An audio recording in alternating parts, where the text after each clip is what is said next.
This is the chart that started my career in precious metals. I wouldn't have written my book without this chart. I would never have made any public appearances without this chart. This chart, for me, has a real story behind it. I saw Robert Kiyosaki live in Hollywood in, I think, 2001 or 2000. It was probably 2002. And then in 2003, I was invited to go to a seminar of his in Scottsdale, Arizona. And there was probably 500 people at this, meeting at this hotel in a ballroom. And there's big round tables and a stage set up at one end.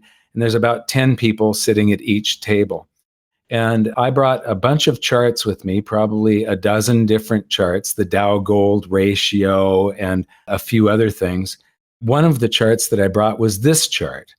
And of course, back then, this chart, the data only went up to the year 2000. You've got it going up until today. But I brought along this chart. I always consider it, you see people, when somebody's famous, you see people sort of cluster around them and bother them and stuff. And I've always considered that very rude. So I just never do that. Mm-hmm.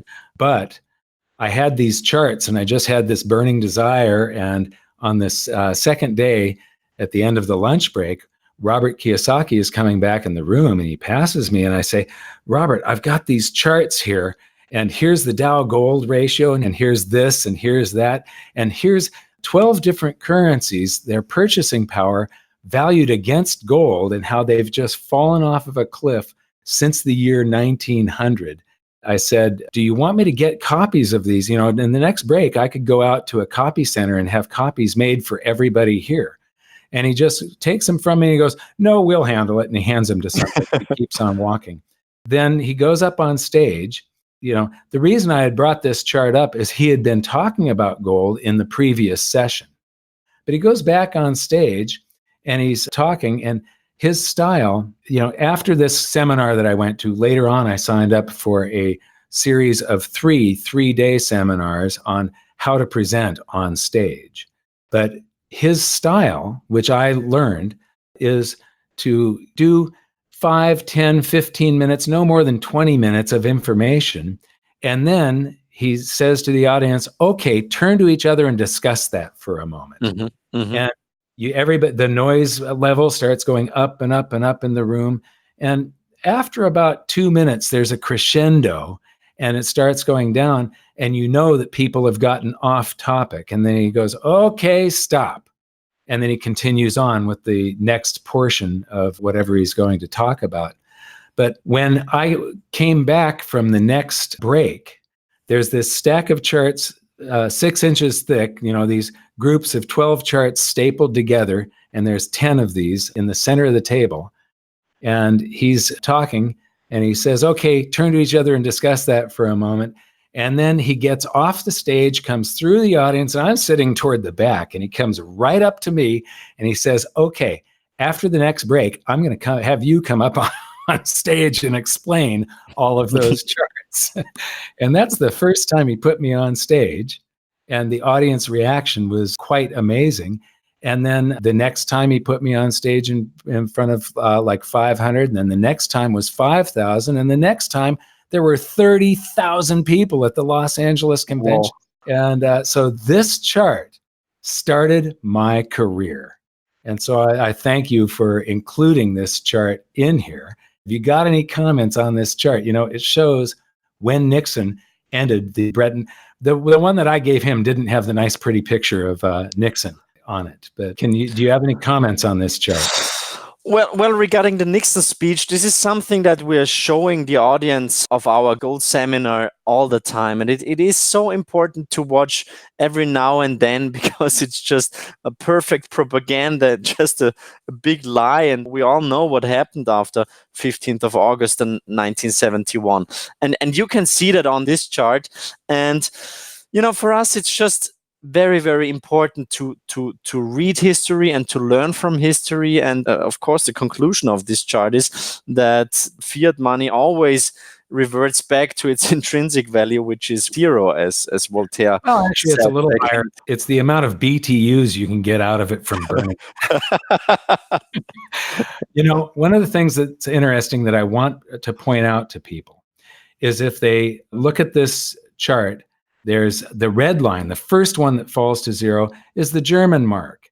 And after World War I, Germany went into a hyperinflation in the early 20s, before World War II, and the mark fell to zero.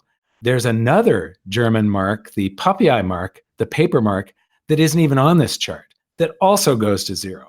And then there's the Reichsmark, which is the gray line in here, that falls to zero at the end of World War II. And then there's the Deutsche Mark, which is down near zero. The Deutsche Mark, I believe, flows into the euro on here, and it's down near zero already.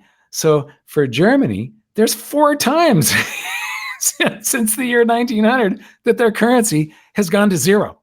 Exactly. And I think it's no coincidence that actually Germans, but also Austrians, are the largest buyers of physical gold in Europe. I think, over here, it was just normal from the generation of our grandparents to get a small gold coin or a silver coin for every, birthday, for Christmas. It was just very, very normal. It was something that everybody did. And of course, if you talk about money, if you talk about gold with this generation of our grandparents, of course, they appreciate gold very different than the younger generation nowadays, and they know how important gold is as a monetary insurance. And therefore, I think it's important to learn about those episodes. The World of Yesterday by Stefan Zweig perfectly describes the hyperinflation that we had in Germany and previously in Austria, and what it did to our society, and not only to finance and the economy, but also to the society. And this is something that's really important for us. Yeah, during these periods, all of the people that are honest and do business normally, they become the losers. And the big winners during hyperinflation are the hucksters, the people that are sort of quick on their feet and know how to pull one off on everybody. They end up owning railroads and stuff. I mean, it was just amazing what happened during the German hyperinflation. When I was a kid, you mentioned the respect that people had for gold and silver, the older generation.